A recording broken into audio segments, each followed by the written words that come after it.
Saya coba share screen. Okay, good. Already recording. Ridwan, saya butuh izin kamu buat screen share. Oke, boleh. Ini tidur. Already, Bu. Pakai Hi, bantal. Deli, please. Can you unmute the audio? Okay, good. Saya pengen ketawa ya dengan Ridwan ngomong. Ntar kita kagak belajar nih. It's okay, Ridwan, kamu kan intermezzo. udah jadi, ya betul. Kamu kan udah jadi host, jadi kamu bisa mute aja. Sorry. Tadi izin ke Ibu dulu kan buat share screen.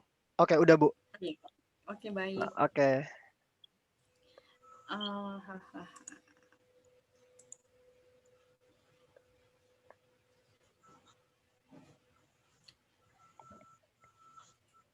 Oke.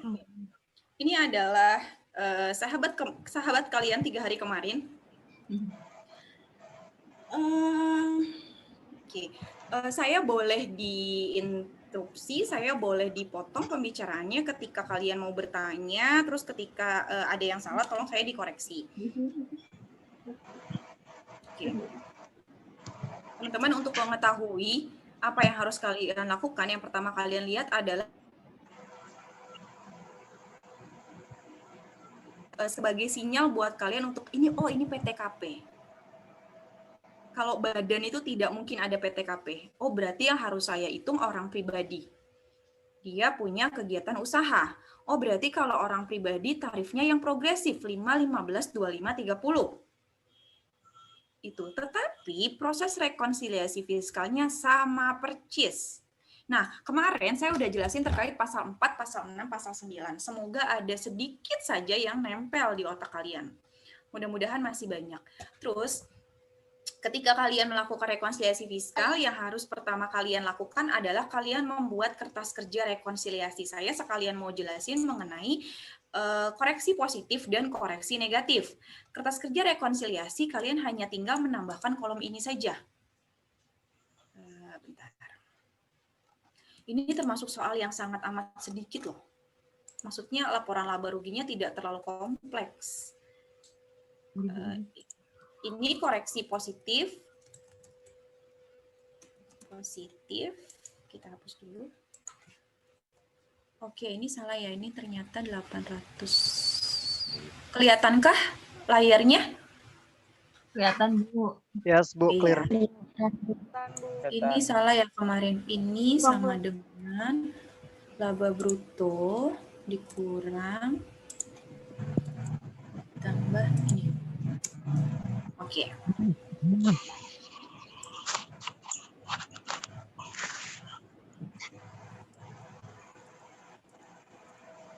Oke, koreksi negatif. Satu lagi.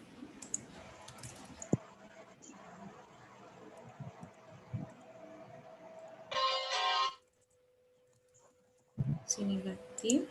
Satu lagi. Laba rugi fiskal. Nah, gini ya. Setelah kemarin kalian belajar terkait dengan PPh pasal 4, 6, dan 9, kalian ini harusnya sudah tidak asing lagi. Ini adalah laporan laba rugi komersial atau laporan laba rugi yang disusun berdasarkan PSAK, Pernyataan Standar Akuntansi Keuangan. Kan tugas kalian adalah merubah laporan laba rugi akuntansi menjadi laporan laba rugi fiskal. Berarti laporan laba rugi akuntansinya sudah disediakan. Kalau di dalam dunia kerja ini biasanya dibuatnya oleh divisi accounting. Sebentar, banyak yang WA tidak bisa masuk.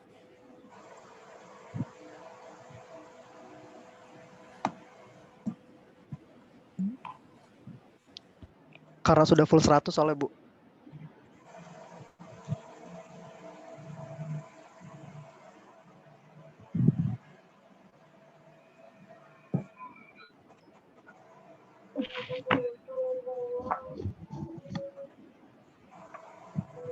Oke. Tadi sampai mana? Nah, Ini kolom ini harusnya kolom yang sudah tidak asing lagi buat kalian. Ini adalah laporan laba rugi komersial atau ini yang kalian pelajari di pengantar akuntansi 2, ada juga di akuntansi keuangan lanjutan mungkin gitu. Nah, ini semua yang berbau PSAK ada di sini. Dan strukturnya selalu seperti ini. Terus lagi, kalian harus paham konsep laba rugi dulu. Jadi kalau misalnya, oh ini ada penjualan bruto, tetapi cuman ada informasi return penjualan saja, tidak ada informasi potongan penjualan. Oh ya udah, berarti penjualan bruto dikurang return penjualan, dapatnya penjualan neto. Oh ternyata diketahuinya cuma penjualan neto, udah nggak usah sibuk-sibuk nyari return penjualannya mana. Karena kalau penjualan neto berarti ya sudah neto, sudah bersih gitu. Terus harga pokok penjualan. Harga pokok penjualan itu kan gampangnya terdiri dari persediaan awal dikurang pembelian ditambah sama persediaan awal ditambah pembelian dikurang persediaan akhir. Nah, ini udah ada HPP-nya. Oh, berarti 4,8 miliar ini udah menghitung semuanya. Tapi ternyata kok cuma ada informasi persediaan awal, pembelian ditambah sama persediaan akhir ya. Nah, berarti kalian harus tahu apa yang harus kalian lakukan untuk mendapatkan berapa HPP-nya. Habis itu penjualan neto kurang HPP pasti dapatnya laba bruto. Di bawah laba bruto pasti ada beban-beban operasional. Kadang ada perusahaan juga atau ada laporan keuangan juga yang memisahkan antara beban administrasi umum dan penjualan, beban operasional. Itu ada juga. Nah, intinya sama. Nanti akhirnya bebannya di total, nanti akan dikurangi laba bruto. Di luar hal tersebut, ada yang dinamakan pendapatan atau biaya lain-lain di bawah sini. Atau pendapatan atau beban di luar usaha. Ini maksudnya adalah pendapatan yang diterima oleh pengusaha tapi tidak ada hubungannya dengan kegiatan usaha. Misalnya, kegiatan usahanya dagang nih, jual beli barang misalnya. Oh, ternyata dia dapat bunga pinjaman. Itu kan nggak ada hubungannya sama pendapatan dia dari penjualan barang. Tapi dapat bunga misalnya dari simpanan dia dan segala macam, itu pasti masuknya di pendapatan di luar usaha. Gitu. Nah, ini konsep yang selalu seperti ini gitu. Nah, ini dua kolom ini adalah dua kolom yang selalu ada di dalam proses rekonsiliasi fiskal. Jadi ini udah nggak usah kalian pusingin lagi. Nah, selanjutnya kalian harus memasukkan kolom koreksi positif dan koreksi negatif. Ini untuk apa? Ini untuk apa? Ini untuk melakukan koreksi atas apa yang ada di sini. Jadi yang kalian koreksi itu apa sih? Yang kalian koreksi itu laporan laba rugi komersial. Nah, koreksinya bisa masuk koreksi positif, bisa juga masuk koreksi negatif. Nanti sisanya kalian masukin ke sini. Oke. Akun-akun apa saja yang masuk koreksi positif dan koreksi negatif? Mungkin ketika kalian kemarin googling atau tanya kanan kiri, yang kalian dapatkan adalah jawaban koreksi positif adalah koreksi yang akan menambah laba kena pajak. Koreksi negatif adalah koreksi yang akan mengurangi laba kena pajak. Itu mungkin Rituan kerja Halo dong, Bu ini masih Tiwi, ada berisik sorry. nih. Bu Tiwi ada yang gak ke tracking nih. Hai teman-teman, boleh semuanya di mute dulu deh. Oh, dicari nggak ketemu nih. Soalnya Ibu lagi present. Halo, Oh, iya. boleh di mute semua? Karena tampilan layarnya kecil ya. Ya betul, lagi dicari sih Bu. Wait just a minute. Kamu jangan capek-capek nyari terus kamu nggak merhatiin saya, Ridwan. Ya, aku sambil mendengarkan Bu. Saya sambil makan ya. Oh, it's okay, which is good Bu. Oke Bu, clear. Oke. Oh, gini aja, kalau kalian ada yang mau nanya atau ada yang mau interupsi, kalian raise hand aja. Nanti biar Ridwan yang cek siapa yang raise hand. Nanti Ridwan yang berhentiin saya ya. Oke, bisa di chatbox juga Bu. Boleh ya. Terus itu pasti akan yang kalian dapat setelah kalian googling tanya kanan kiri kemarin. Nah, konsepnya adalah gini, gampangnya gini. Itu betul ya, koreksi positif adalah koreksi yang akan menambah laba kena pajak. Koreksi negatif adalah koreksi yang akan mengurangi laba kena pajak. Itu teorinya seperti itu, secara teoritisnya seperti itu benar. Lalu gimana bikin kalian paham? Gini, saya mau membuktikan apakah benar kalau kita koreksi positif itu akan menambah laba kena pajak, dan kalau kita koreksi negatif itu akan mengurangi laba kena pajak. Akun seperti apa yang dikoreksi positif dan akun seperti apa yang dikoreksi negatif. Saya buatkan simulasinya dulu. Oke. Gampangnya laporan laba rugi itu terdiri dari pendapatan dikurang beban, dapat laba atau rugi. Oke. Gampangnya kan seperti ini. Cuman pendapatan itu kan anaknya banyak, beban itu anaknya banyak gitu, kayak tadi di sebelah kan. Misalnya pendapatannya 100.000.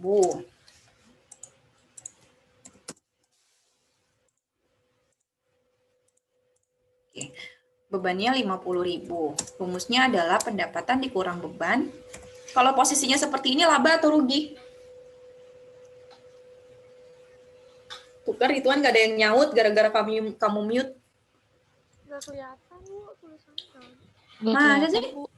Ibu maaf, itu Bu nggak gerak, Nggak Bu, macet. kelihatan. Screen-nya nggak gerak, Bu. Screen-nya nggak gerak, Bu. Nggak gerak. Nggak jelas. Saya doang. Di Zoom Ya, sedikit. Berhenti. Macet, Kalian Bu. info dong. Kalian info kalau macet. Ini berarti sinyal saya nih. Ya, Bu. Traffic jam.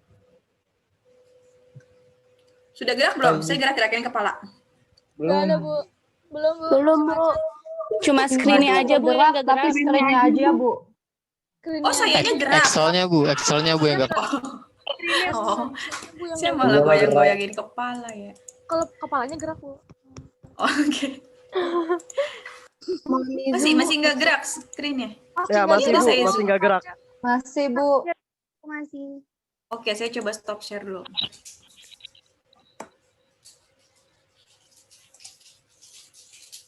Oke, sekarang share screen lagi. Hmm. Oke. Sih? Lagi loading, Bu. Lagi loading, Bu. Nah, oke, boleh digerakin, Bu? Oke. Nih, saya lagi Oke. mainin kursor. Yes, oke, Oke, ya. sudah, Bu. Clear. Oke. Bu. Berarti kalau saya ulang, kalau posisinya seperti ini, dia laba atau rugi?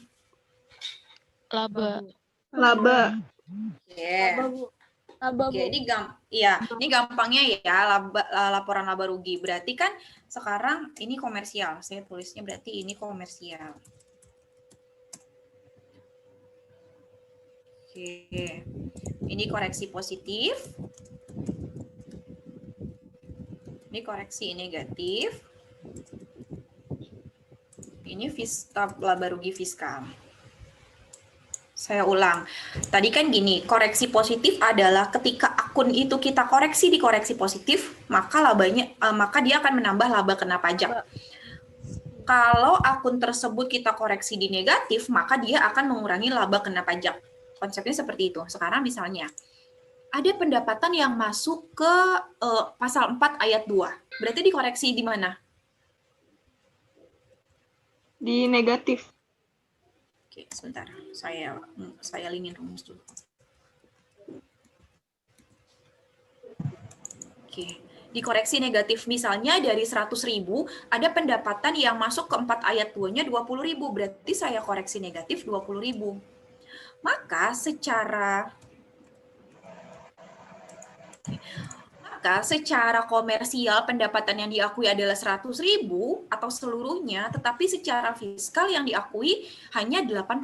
Begitu cara bacanya. Karena ada 20.000 yang ternyata objek PPh pasal 4 ayat 2 dan harus dikoreksi. Oke, sekarang kita lihat. Berarti ini dikurang ini. Laba kena pajaknya bertambah atau berkurang? Berkurang. Nah, itu dia maksudnya kalau kamu koreksi negatif, dia akan mengurangi laba kena pajak. Oke, sekarang. Ini saya hapus. Ternyata pendapatannya diakui semua oleh fiskal. Nggak ada yang masuk 4 ayat 2, nggak ada yang masuk 4 ayat 3. Berarti sama 100.000. Oh, ternyata bebannya ada yang masuk pasal 9, 30.000. Berarti masukkan ke koreksi positif. Lihat, laba kena pajaknya bertambah atau berkurang? Rekaman Bertambah. Bertambah, Bu. Yes. Berarti kalau gitu kesimpulannya, akun apa yang akan kita koreksi negatif? Pendapatan. Pendapatan. Yes. Semua akun pendapatan apabila masuk 4 ayat 2 dan 4 ayat 3, maka kita taruh selisihnya di koreksi negatif. Selanjutnya, akun apa yang akan kita koreksi positif? Apabila ada di pasal 9. Betul, apabila beban ada di pasal 9, maka kita koreksi positif. Kecuali biaya penyusutan. Biaya penyusutan ada 2 perlakuan. Walaupun dia namanya biaya, apabila biaya penyusutan biaya penyusutan secara komersial lebih besar daripada fiskal, maka dia masuk ke koreksi positif. Tapi apabila lebih kecil daripada fiskal, maka dia masuk ke koreksi negatif. Yes, ini hanya berlaku untuk biaya penyusutan. Walaupun dia namanya biaya, tetapi tergantung kondisinya seperti apa, dia bisa masuk positif atau bisa masuk negatif. Sisanya, semua pendapatan jika dikoreksi masuknya negatif, semua biaya jika dikoreksi masuknya positif. Ini logikanya. Kalian bisa catat dulu. Saya ngunyah dulu. Ya, Bu.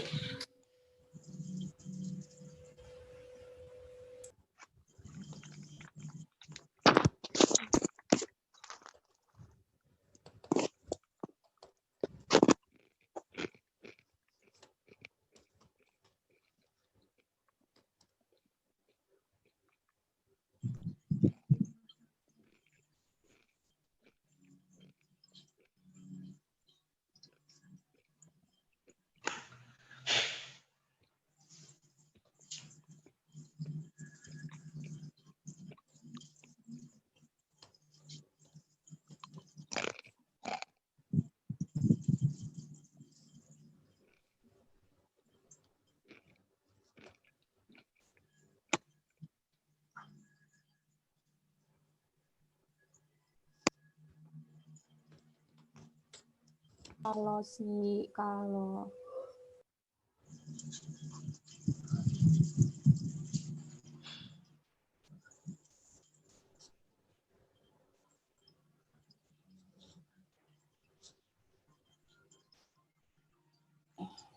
Oke, kita lanjut.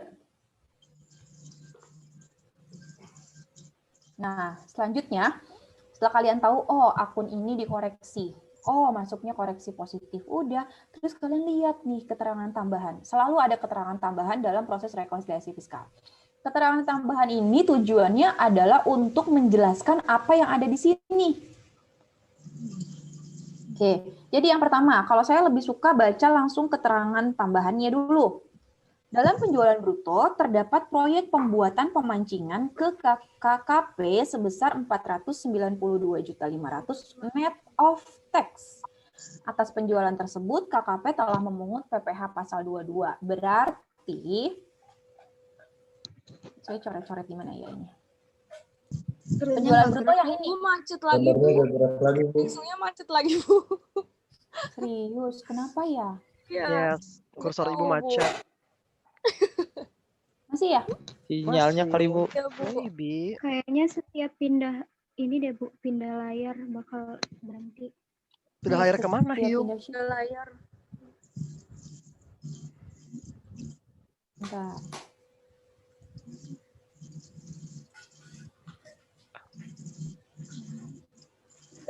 Sudah gerak belum?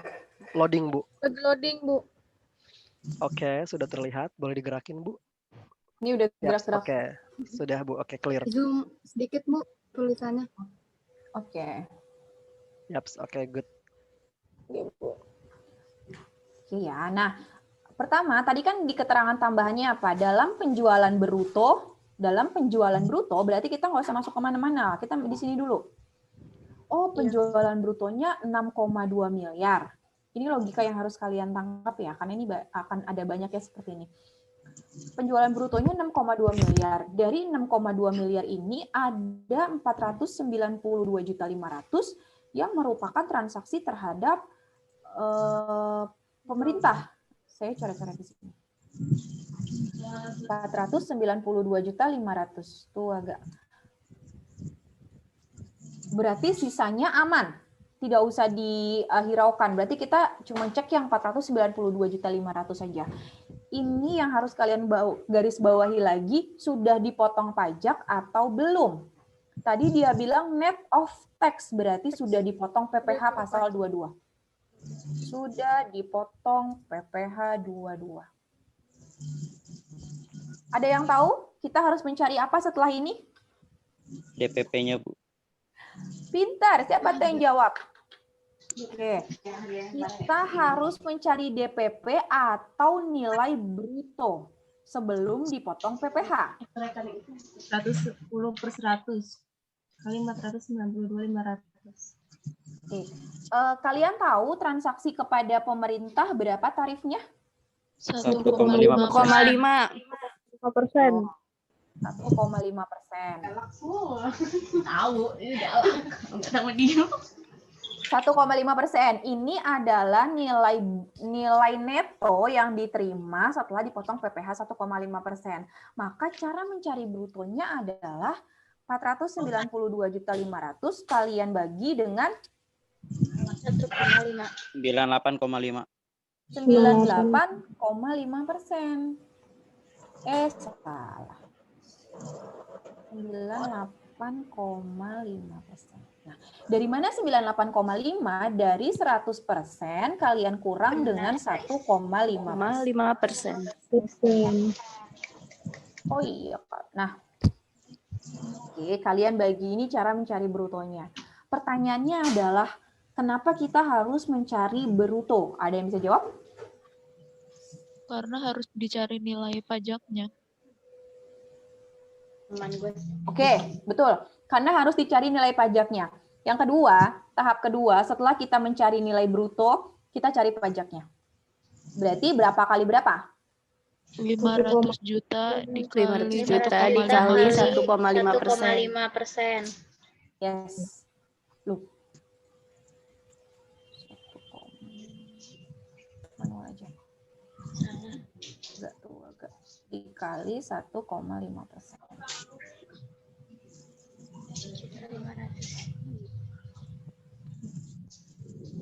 Pertanyaan selanjutnya, kenapa kita harus mencari PPh-nya? Agar bisa dikreditkan, Bu. Oke, itu jawaban kedua. Jawaban pertamanya apa? Nilai yang harus dikoreksi adalah nilai PPh-nya, Bu.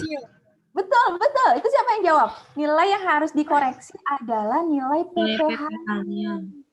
Karena pembayaran PPh masuk ke dalam pasal 6 pengecualian. Dapat sampai sini? Oke, sekarang kita coba eksekusi dulu. Nanti saya kasih lagi logika keduanya. Di dalam laba rugi fiskalnya, tadi kan katanya PPh-nya harus dikoreksi. Masuk koreksi mana? Positif atau negatif? Negatif. positif. Positif.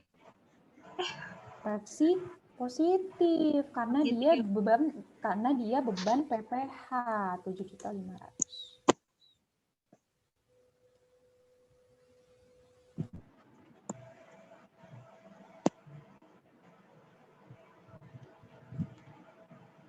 Logikanya gini ya. Kita nggak berbicara yang 6 miliar dulu. Saya mau berbicara yang 492 juta.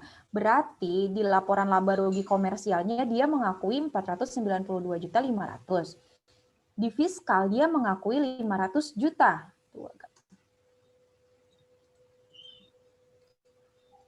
Nah, jadi gini, ketika kalian mendapat informasi bahwa ada penghasilan yang telah dipotong PPh, selama PPh-nya itu bisa dikreditin atau bukan PPh final, maka kalian harus cari tahu dulu PPh-nya berapa.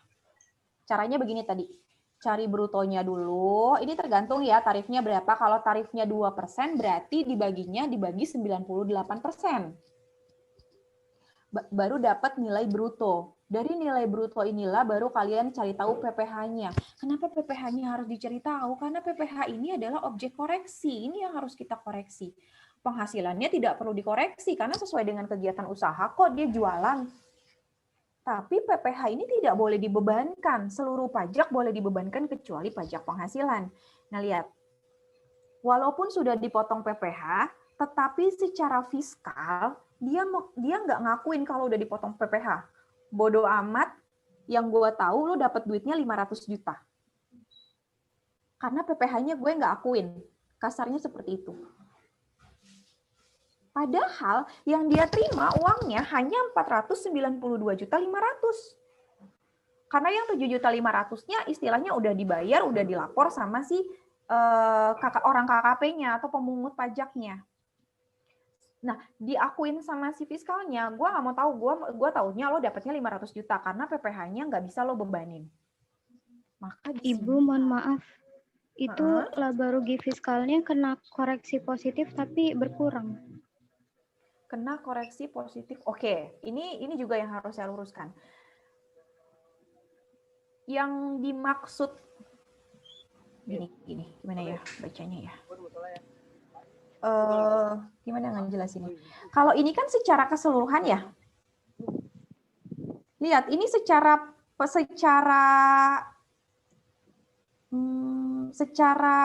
langsung ke pendapatannya lihat bertambah kan?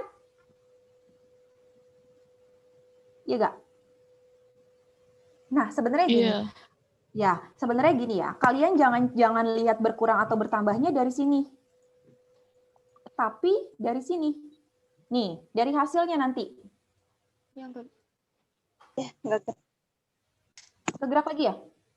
Enggak, Bu, enggak gerak lagi, Bu. Oh, iya benar. Karena saya ngeganti sheet-nya kayaknya. Oh, saya jelasinnya di satu sheet aja deh. Bentar, saya stop share lagi.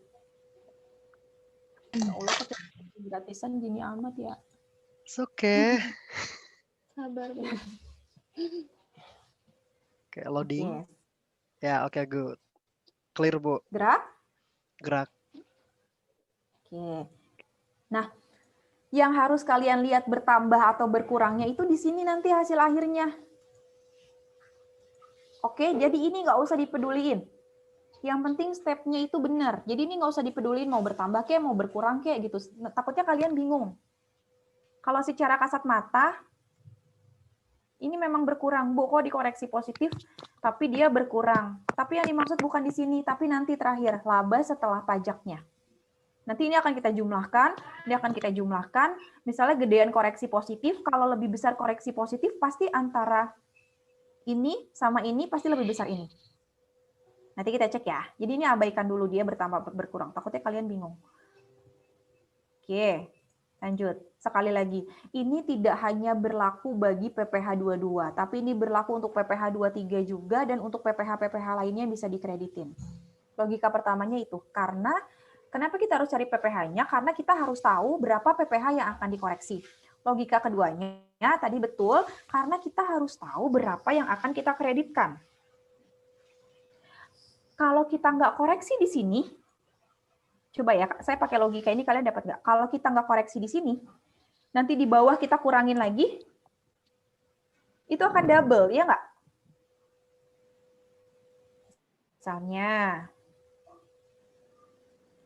Misalnya, kita nggak koreksi nih PPh-nya. Kita nggak koreksi PPh-nya. Di sini 492.500 misalnya. Tuh agak.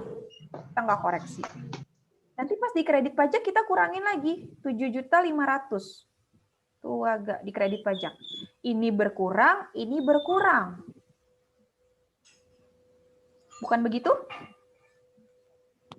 Ini berkurang karena kalian nggak koreksi. 492 jutanya, berarti posisinya adalah 492.500.000 tuh agak dikurang 7.500.000 kredit pajak.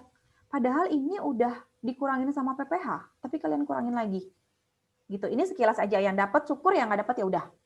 Tapi kalau di sininya 500 juta, tuh agak. Ini menjadi benar.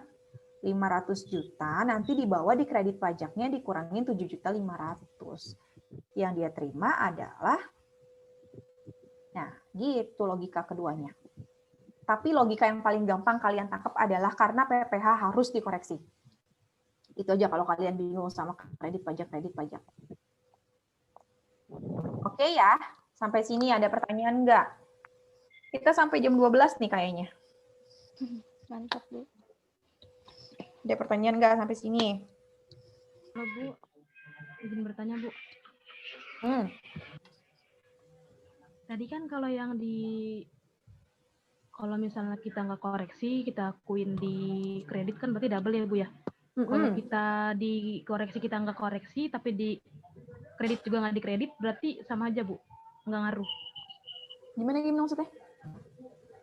Kan kalau misalnya tadi Ibu bilang kalau kita koreksi, kita nggak koreksi, terus kita akuin di kredit pajak, berarti kan kita nanti double ya, Bu ya? Double, Nah, kalau kita nggak koreksi dan kita tidak mengakui kredit pajaknya, berarti itu gimana, Bu? Sama atau jadi nggak ngaruh gitu, Bu? Kita nggak berarti ngakuin rugi. kredit? Oh, berarti rugi kita ya? rugi. Karena kan kita nerimanya 492 juta. Nerima uangnya. Tapi masa kita catatnya 500 juta, siapa yang mau nombok?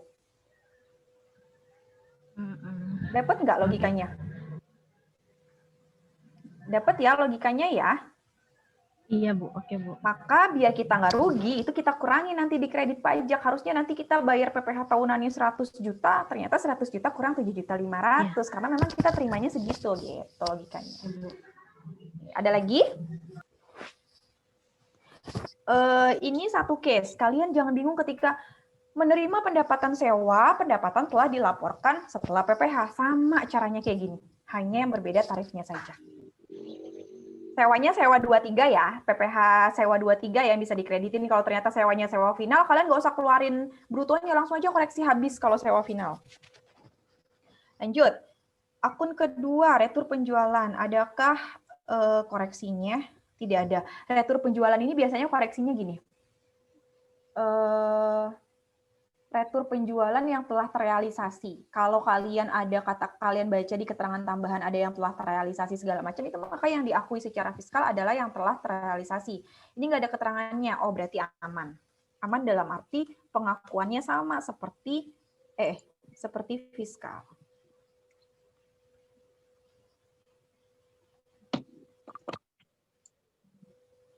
Oke, 100 juta. Berarti penjualan netonya, loh, kok saya sih kurang. Enggak sih, sama dengan ini kurang. Oke, lihat ya. Berarti sampai dengan penjualan neto secara komersial sama secara fiskal aja udah beda. Secara komersial 6,1, tetapi yang boleh diakui secara fiskal hanya 6.092 juta. Nah, kita lanjut. HPP.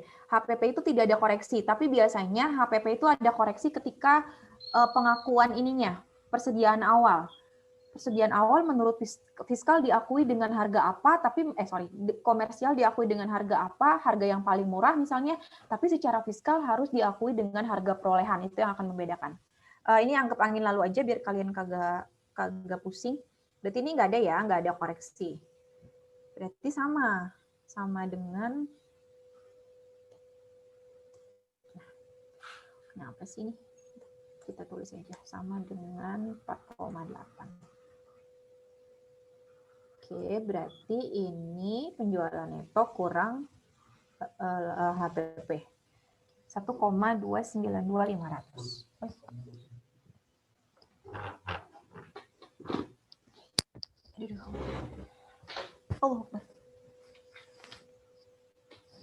Oke, kita lanjut. Nah, beban operasional. Nah, ini kita udah lihat judulnya, beban operasional. Oh, berarti gue mainnya di pasal 6 atau pasal 9. Nggak usah bingung-bingung. Saya akan ngomongin beban operasional sampai biaya lain-lain. Lanjut, kita baca dulu keterangan tambahannya. Ada apa di keterangan tambahan? Dalam biaya gaji dan tunjangan, termasuk pengeluaran untuk tunjangan transport 45 juta, tunjangan pajak yang ditanggung perusahaan senilai 30 juta. Menurut kalian, adakah yang dikoreksi? Tidak ada, Bu. Kenapa tidak ada? Karena dia adalah tunjangan, bukan karena dia tunjangan, jadi itu termasuk dengan objek pajak, beda dengan tanggungan. Betul, kok kalian pinter-pinter sih? Berarti UAS dapat A, kata laki saya gitu. Enak aja. Pada pinter Bu tapi malu. Pada pinter tapi malu, iya. Terus gini, benar alasannya itu. Yang pertama, tunjangan transport. Tunjangan transport 45 juta. Kalau tunjangan transport selama tunjangan yang pegawai terima itu menambah penghasilan, kalau kalian terima slip gaji kan ada gaji bruto, tambah tunjangan makan, tambah tunjangan transport, ada juga yang mungkin dapat tunjangan kinerja. Dapat gaji neto. Selama tunjangan-tunjangan itu menambah penghasilan, maka itu boleh dibebankan dari sisi perusahaan yang mengeluarkan tunjangan tersebut.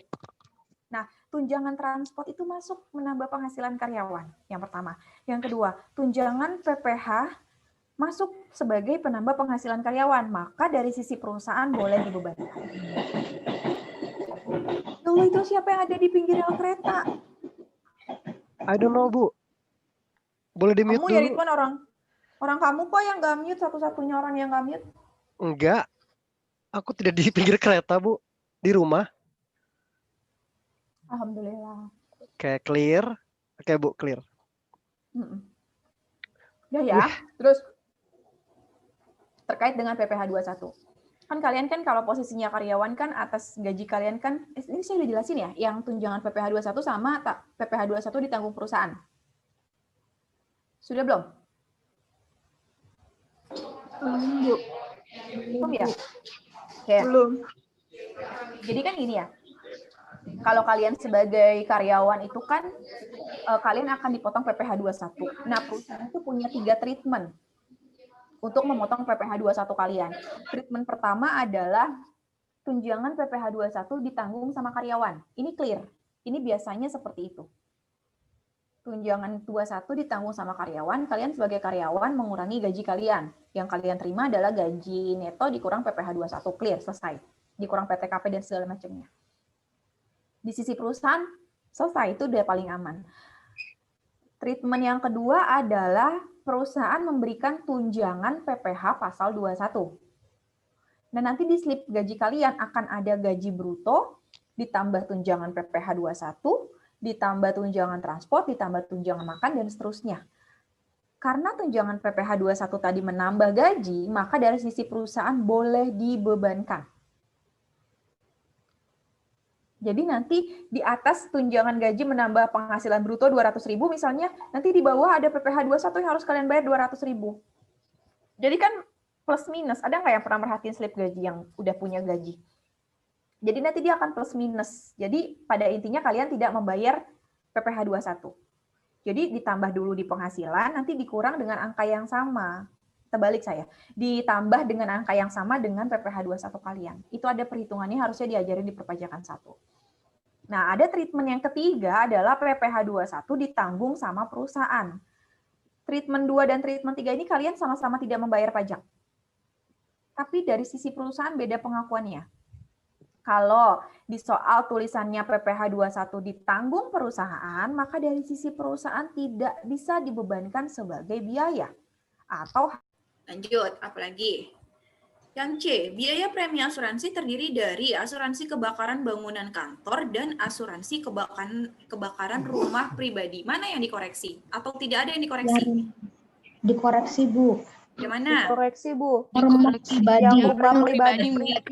Kenapa? Pasal 9 ayat 1. Pasal Rumah pribadi. Pasal 9 ayat 1 nggak berkaitan dengan usaha. Betul. Berarti, premi asuransi 50 juta terdiri dari 2. Ini tujuannya di keterangan tambahan ya. Ada yang bangunan kantornya 30 juta dan rumahnya 20 juta.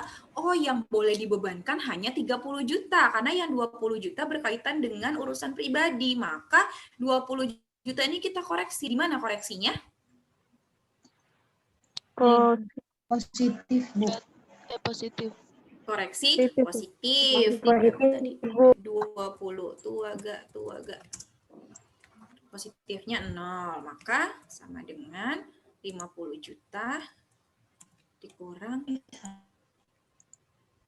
positif itu apa negatif sih? Salah. Oke. Nah, ini dikurang ini. Nah, lihat ya, walaupun dia koreksi positif, tapi di sini secara parsial dia mengurangi, karena yang namanya dikoreksi itu pasti berkurang.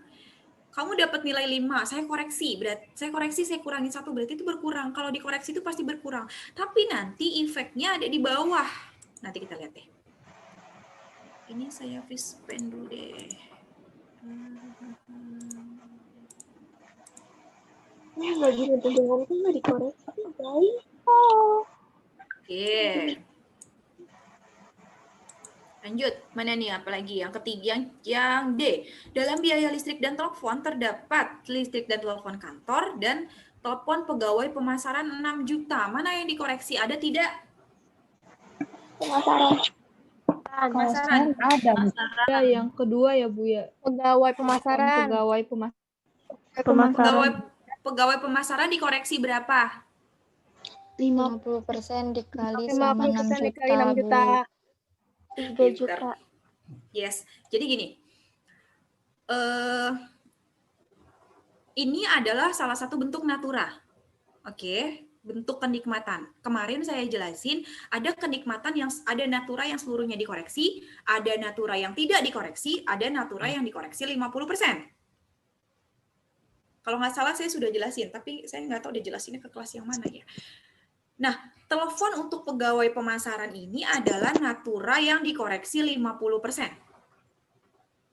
Selama yang pertama, ada yang namanya pembelian handphone. Pembelian handphone yang ditujukan untuk keperluan pekerjaan masing-masing pegawai. Misalnya, perusahaan ngebeliin handphone untuk OB-nya. Apakah OB perlu handphone? Tidak.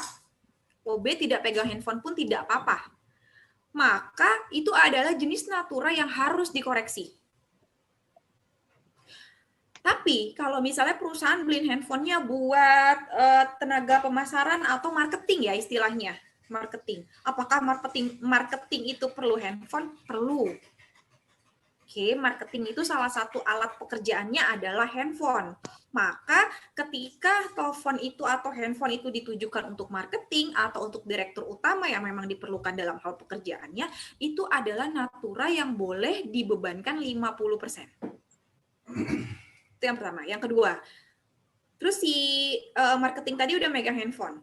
Terus ada biaya pulsa setiap bulan buat handphone yang dipegang marketing itu. Atas biaya pulsa itu juga boleh dibebankan 50%. Itu yang kedua. Yang ketiga, apabila perusahaan membelikan ini, sedan ya? Sedan. Ya, dan sebagainya. Sedan ya? Sedan, station wagon. Iya, saya tanya sama Pak Su karena kita basicnya sama. Yes. Ketika perusahaan membelikan sedan, station wagon, masih ada nggak sih station wagon sekarang? Itu bisa dilihat di BPKB ya, itu jenis kendaraannya apa gitu. Itu bisa dilihat di BPKB sedan atau station wagon.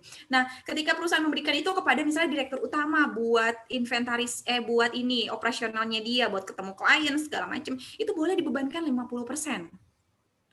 Terus, beli bensin untuk kendaraan yang tadi dipinjemin ke direktur, terus dibeliin bensin, ada biaya bensin tiap bulan, itu juga boleh dibebankan 50%. Silakan dicatat. Natura yang boleh dibebankan 50%, contohnya apa? Silakan dicatat. Kalau perlu saya ulang, tinggal request. Bu, ulang Bu.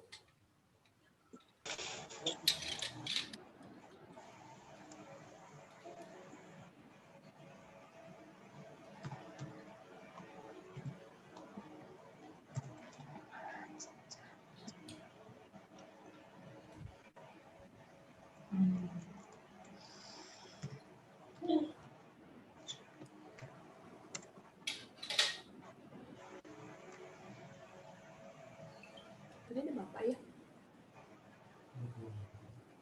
Iya, aku udah kemudian, tapi udah agak lama tadi sebelum telepon. Oke ya, itu adalah jenis natura yang dibebankan 50%. Terus ada lagi kan natura yang boleh dibebankan. Dia natura kok, tapi boleh dibebankan. Seragam satpam. Kalau misalnya perusahaannya bergerak di jasa laboratorium, dia ngebeliin pegawainya baju yang putih-putih. Kan nggak mungkin pakai kaos atau pakai sarung kan? beliin pegawainya baju putih-putih, itu boleh dibebankan walaupun jenisnya natura, bukan uang cash, kenikmatan, itu boleh dibebankan. Terus misalnya kalian dioper ke wilayah-wilayah pedalaman. Wilayah-wilayah pedalaman mana itu diaturnya di PMK. Mana sih yang termasuk wilayah pedalaman kalau di Indonesia itu lebih lanjut diaturnya di PMK. Misalnya kalian saya mutasi ya ke wilayah pedalaman, taruhlah misalnya Papua atau Kalimantan. Misalnya Kalimantan itu ternyata ada di PMK-nya. Terus kalian dikasih rumah, dibeliin rumah di sana, anak dibayarin sekolah dan segala macam. Itu adalah natura yang boleh dibebankan. Nah, sisanya kalau dia ngomongin kamu dikasih voucher hotel sama perusahaan, suruh nginep sekeluarga, dikasih voucher ya, voucher hotel, itu natura yang tidak boleh dibebankan. Terus kalian semua diajak rekreasi, yuk kita jalan ke Dufan, satu tim atau satu divisi misalnya, kita jalan ke Dufan. Kalian tidak terima uang cash apapun, kalian hanya diberikan kenikmatan, saya jalan-jalan, itu adalah natura yang tidak boleh dibebankan. Nah, tolong bisa dibedakan hal-hal itu. Natura yang tidak boleh dibebankan, natura yang boleh dibebankan, sama natura yang boleh dibebankan 50%. Berarti, kalau saya kecepatan tolong tolong di info. Bu, tungguin gitu. Nah, ini kalau listrik dan telepon kantor sudah jelas, boleh dibebankan karena ada hubungannya dengan kegiatan usaha. Telepon pegawai pemasaran. Oh, dia natura, tapi natura yang boleh dibebankan 50%. Berarti 50% dari 6 juta. Yaitu masuk ke koreksi apa? Positif. Koreksi positif berapa? Positif 3 juta. 3 juta. 3 juta. 3 juta. Kebanyakan tua agak. Nah, gampang kan?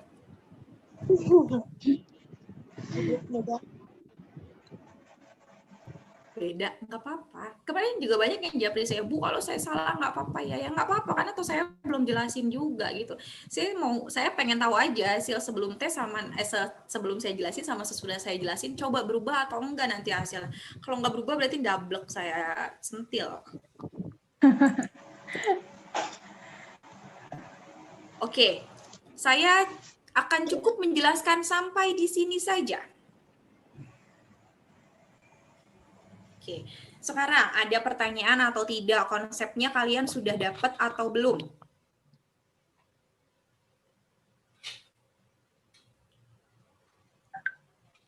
Oke, sisanya, oh iya. Mau tanya. Tadi yang mengenai penjualan bruto itu, yang 492.500.000 itu yang diakui secara komersial berarti. Betul, tapi di dalam 6 miliarnya ya, nih. Iya. Ya, terus? Nah, yang 500 jutanya itu yang diakui secara fiskalnya. Betul. Nah, kalau misalnya tadi kan itu kan koreksi positif, tapi itu jadi ngurangin penjualan bruto yang menurut fiskalnya itu. Nah, bukannya seharusnya itu menambah ya, Bu? Soalnya kan tadi kan saya ngebandingin sama jawaban saya. Nah, saya kan beda ya. Saya tuh di yang soal itu nggak saya koreksi. Nah, pas saya bandingin, justru laba fiskalnya itu dia berkurang, bukannya bertambah. Oke, sekarang laba fiskal kamunya berkurang atau bertambah tidak hanya ditentukan sama satu transaksi ini aja, sayang. Tapi kan ini nanti semuanya dijumlah ke bawah. Sudah coba dijumlah semuanya. Lebih besar mana nanti totalnya? Sebentar. Coba. Dengan asumsi jawaban kamu benar ya.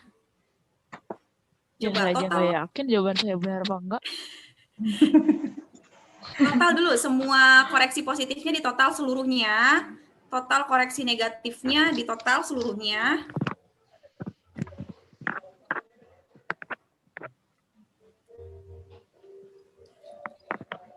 Pertanyaannya bagus.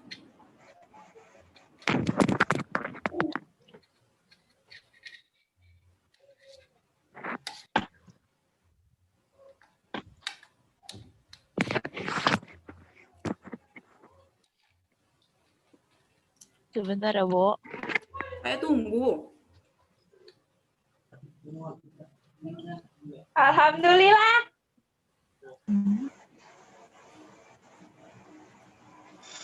Untuk kerja dong. Masa? Error.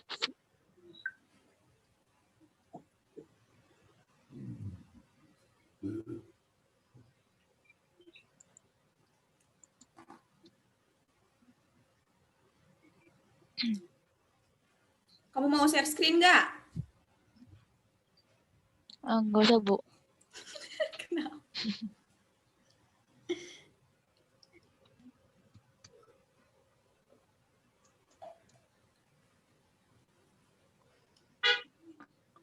Di jawaban saya, koreksi positif totalnya berapa? ini yang setelah tadi saya koreksi ya, yang ini penjualan bruto itu. Yes. Koreksi positifnya 90.850.000. Gini, terus koreksi negatifnya? 118 juta. Laporan laba rugi fiskalnya? Laporan laba rugi fiskalnya 858.850. 858.850. Tadi Iya. kata kamu lebih kecil. Ya ini setelah saya koreksi, tapi kan kalau jawaban saya kan saya nggak yang penjualan bruto itu nggak saya koreksi. Nah hasilnya itu 863.350. Sama-sama lebih besar daripada laba komersial? Justru lebih kecil kalau jawaban saya. Tadi katanya jawabannya 863. Kalau 863 berarti lebih besar dong. Maksudnya kan kalau jawaban saya itu yang penjualan brutonya itu nggak saya koreksi, jadi nggak ada nominal 7.500.000 masuk koreksi positif atau negatif. Betul. Sekarang kita coba jawaban kamu koreksi positifnya totalnya berapa? Jawaban saya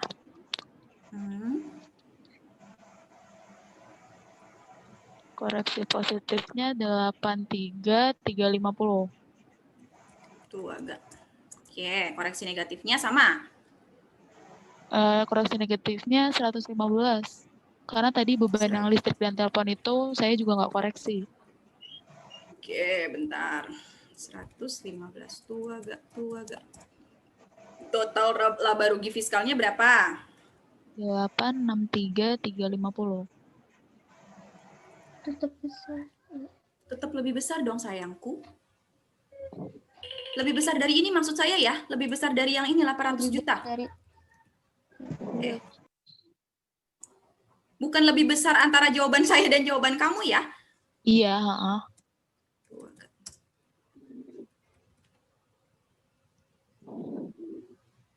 Iya kah? Nah, sekarang gini cara ngeceknya. Ini, angka yang ini, yang laba rugi fiskal harus sama jika kamu, gini,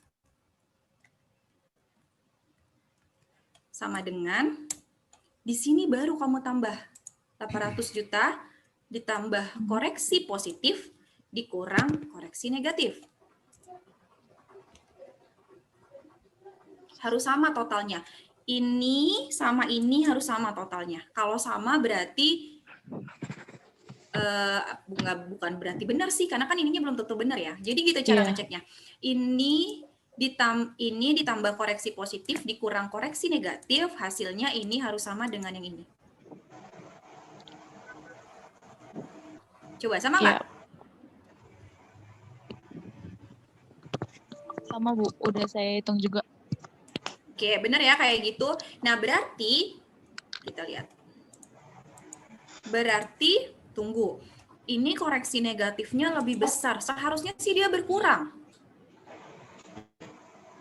Kalau saya pakai acuan jawaban kamu ya? Iya. Seharusnya dia berkurang. Tapi nanti coba kita cek kesalahannya ada di mana. Jadi berkurang atau bertambahnya kita cek dari sini, Neng. Kalau ini semuanya kita abaikan saja. Yang penting step ini udah benar, step ini sudah benar. Ini sudah benar. Oke, nah nanti berkurang atau bertambahnya kita lihat di akhir, gedean mana, positif atau negatif. Harusnya kalau gedean negatif ini berkurang nih. Oke, karena kan ini ditambah ini, dikurang ini. Ya. Coba ya. Ini ditambah ini, dikurang ini. Tuh. Berkurang. Kata kamu tadi sama. Samanya dari mana? Sama 863. Karena di punya saya di pendapatan di luar usaha itu juga ada tambahan apa yang hadiah lomba itu saya masukin juga kan. Pokoknya saya nggak tahu ya rinciannya apa. Pokoknya kan yang saya dapat kan laba fiskal kamu kan 863 juta. Iya. Tapi setelah ini ditambah ini dikurang ini, hasilnya adalah 768 juta. Berarti masih ada step yang salah. Karena kalau lihat dari kasat mata, ini negatifnya lebih besar, pasti dia nanti hasilnya lebih kecil. Nah ini benar nih. Lihat, koreksi laba rugi komersialnya 800 juta, ternyata koreksi laba rugi fiskalnya 768 juta. Ini make sense, terlihat make sense. Karena koreksi negatifnya lebih besar, pasti dia berkurang. Gitu. Nanti coba kamu peritilin lagi satu persatu. Dari jawaban kamu yang dapat 863 juta ini, apa yang kamu ragu, Wulan?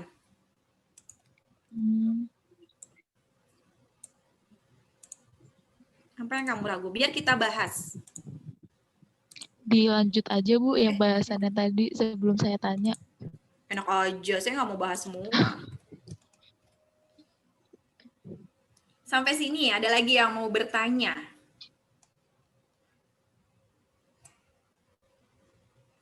Ini nggak ada yang mau nanyain biaya penyusutan. Kemarin Japri saya rame mau nanyain biaya penyusutan. Iya, itu penyusutan. Ya, penyusutan, Bu. Biaya penyusutan, untuk aset Jihan. Kelompok 1. Oke. Terkait dengan biaya penyusutan yang tercantum di laporan laba rugi komersial ini adalah biaya penyusutan yang sudah tidak perlu kalian pedulikan lagi. Itu angkanya dapat dari mana? Yang harus kalian pedulikan adalah keterangan biaya penyusutan ini atas aktiva tetap apa? Lihat. Mana tadi? Nih. Jenis aset yang dimiliki oleh Bapak Yudi adalah bangunan permanen. Kalau ada keterangan tambahan begini, berarti penyusutannya pasti berbeda. Kalau tidak ada keterangan tambahan apa-apa, berarti penyusutan komersial sama fiskalnya sudah dianggap clear atau sama. Tapi agak nggak mungkin, karena secara tarif aja berbeda. Oke, sekali lagi. Biaya penyusutan yang ada di laporan laba rugi komersial ini adalah biaya penyusutan yang tidak perlu kalian pusingkan. Abaikan saja.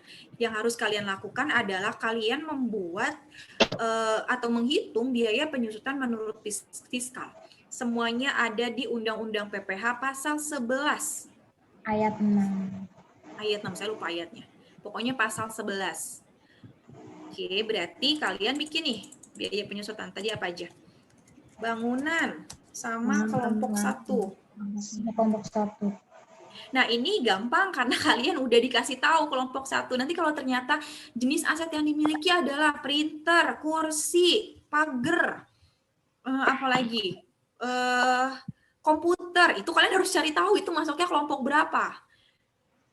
Kendaraan masuknya kelompok berapa? Kelompok 1 untuk menentukan berapa tarifnya. Nah, itu ada PMK-nya. Aduh, saya lupa lagi PMK-nya. PMK berapa? Nanti coba cari deh. Kelompok 1 itu rinciannya apa aja. Kelompok 2 itu rinciannya apa aja. Dah, ini gampang. Karena keterangannya adalah bangunan dan kelompok 1. Semuanya sudah tertera di pasal 11. Sekarang, kita cek dulu masa manfaatnya. Berapa? Bangunan permanen 20 tahun. 20 tarifnya tahun. 5%. Kelompok 1? 4 tahun tarifnya 4 tahun. Dan untuk GL. Sama sih. Sama. Oke, nah gini ya, yang harus kamu ingat biar nggak buka-buka lagi tuh pasal 11, kelompok 1, kelompok 2, kelompok 3, kelompok 4 ya? Sampai kelompok 4 kan? Iya. Kelompok 4 sama bangunan permanen. 4 tahun, 8 tahun, 16 tahun, 20 ya? 20 tahun. Iya. Cara tahu tarif di luar kepala adalah kalian bagi 100. 100 dibagi 20 tahun, 5. Berarti tarifnya 5%. 100 dibagi 4 tahun berarti 25. Berarti tarifnya 25%. Dan seterusnya gitu, biar kalian di luar kepala. Oke, ini tarif.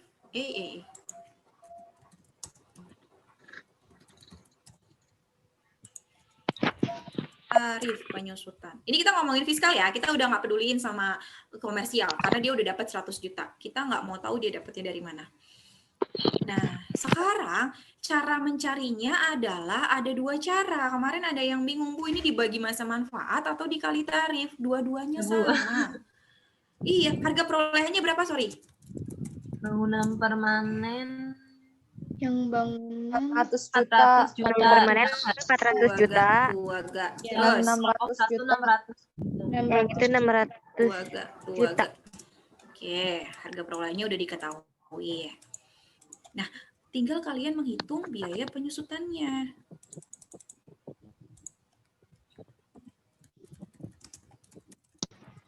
Nah, berarti cara mencarinya 2, nggak usah bingung, Bu, ini dibagi masa manfaat atau dikali tarif. Misalnya yang pertama kita bagi dengan masa manfaat.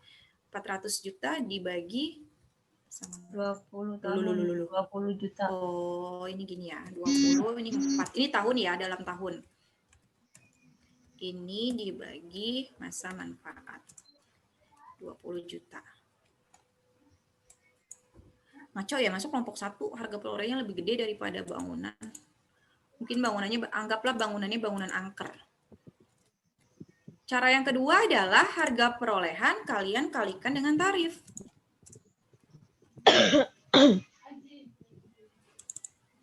Sama atau beda? Sama. Sama. Jadi kalian mau pakai cara manapun sama. Tapi satu cara aja. Jangan udah dibagi masa manfaat, kalian kalikan tarif lagi. Korupsi namanya. Tapi gini, saya tahu kalian ingat gini, Bu, kayaknya ada yang dibagi-dibaginya deh. Ya nggak? Iya. Iya, kalau yang dibagi-dibagi itu ketika kalian membelinya di pertengahan tahun. Ingat nggak? Misalnya. Apa? Misalnya, kita insert di sini. Bulan perolehan. Di sini misalnya Juni, di sini misalnya Agustus. Maka cara menghitungnya adalah, kita tulis tahunnya deh. Juni 2019, Agustus 2019. Maka cara mencarinya adalah untuk tahun yang pertama, gini. Saya lupa ngejelasin. Kalau kelompok 1 kan 4 tahun ya? Iya. Kalau kelompok 1 4 tahun, maka ketika, Agustusnya, saya rubah ini deh. Agustusnya 2017, Juninya 2017. Dia belinya Agustus 2017. Sekarang saya lagi bikin rekonsiliasi fiskal 2019 ya, soal saya ya? Iya, 2019, berarti masih tahun ketiga. Berarti masih ada nih penyusutannya. Ketika masih tahun ketiga, berarti dia full 12 bulan. Cara menghitungnya adalah 600 juta tuaga dikali 12/12 dikali misalnya pakai tarif 5%. Atau kali 12 dibagi 12 kan 1, makanya tidak perlu dibawa. Ini saya hapus saja. Nah, karena kalian sedang mencari penyusutan 2019. Tapi misalnya ada soalnya kalian suruh bikin rekonsiliasi fiskal 2017. Kalau rekonsiliasi fiskalnya 2017, sedangkan dia baru diperolehnya Juni 2017, maka yang harus dihitung adalah berapa lama waktu aset tersebut digunakan. Berapa lama berarti? 5 bulan. 5 bulan, Bu. Juninya dihitung atau enggak? Dihitung. Ya, ingat ya, di dalam pajak prinsipnya adalah bagian dari masa pajak adalah dianggap satu masa pajak. Bagian dari bulan adalah dianggap 1 bulan. Maka Juni, Juli, Agustus, September, Oktober, November, Desember 7. Berarti rumusnya adalah 400 tuaga. 400 tuaga. Dikali 7/12 dikali 5% gitu. Tapi kalau ternyata dia udah tahun kedua, ketiga, keempat, ya berarti udah penuh dia, makanya udah 12 bulan. Oke, terus bagaimana Bu kalau ternyata dia perolehannya 2012? sedangkan dia masa manfaatnya sudah 4 tahun. Ini seharusnya sudah dihapus dari laporan keuangan. Tetapi ternyata kalau ada soal seperti ini, 0. Secara fiskal 0, iya enggak? Karena kan masa manfaatnya sudah habis di tahun keempat. Pas dia beli 2012, kita bikin rekonsiliasi 2019, sudah tahun keberapa? Maka penyusutannya menjadi 0. Nah, setelah dapat penyusutan gini, kalian tinggal jumlahkan. Nah, ini biaya penyusutan secara fiskal 170 juta. Ada yang mau ditanyain?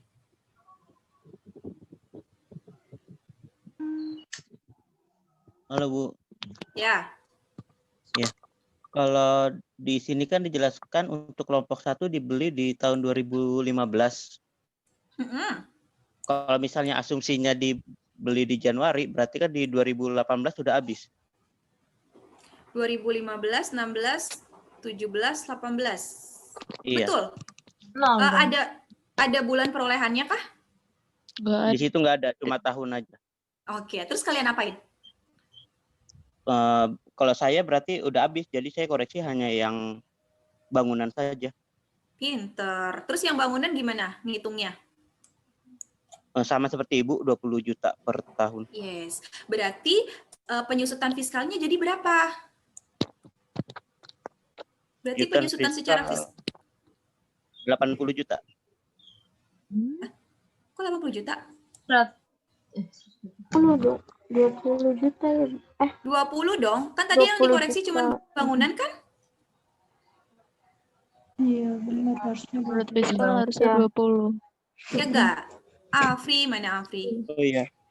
Ya kan? Berarti kita masukin dalam fiskalnya dulu, koreksinya belakangan. Oh iya benar. Fiskalnya terus yang dikoreksi positifnya 80 juta. Betul, pinter. Baru koreksi positif. Karena kita pakai cara tadi kan, oh ternyata penyusutan komersialnya lebih besar dari penyusutan fiskal. Maka dikoreksi positif. Gitu. Udah ya, kalian jangan bingung ya, Bu, ini kenapa berkurang, padahal ini kenapa berkurang, padahal dia dikoreksi positif. Ini udah nggak usah dibingungin dulu, nanti di akhir ketahuannya. Jadi hati-hati melihat bulan perolehan sama tahun perolehan. Jika tidak diketahui bulan perolehannya, maka dianggap 1 tahun. Atau dianggap diperoleh pada bulan Januari. Yuk, catat dulu. Yang mau dicatat, silakan catat dulu.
Ada lagi yang mau bertanya sambil tunggu temennya nyatet?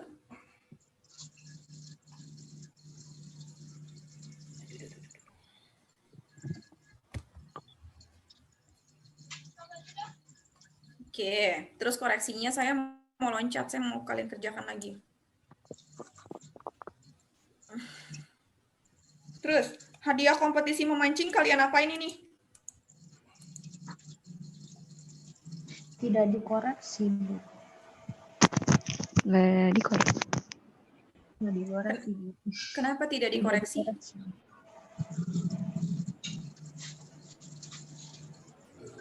Kenapa tidak dikoreksi sedangkan dia nerima sudah dipotong PPh 21? Itu Soalnya Itu hadiah lomba. lomba Bukannya beda lomba ya, seragam, Bu? Bu. Iya betul, beda lomba. Betul sekali. Nah, terus ini kalian apain? Di luar penghasilan yang disebutkan di atas terdapat info penghasilan lainnya. Ini kalian apain? Yang nomor 1 sama nomor 2.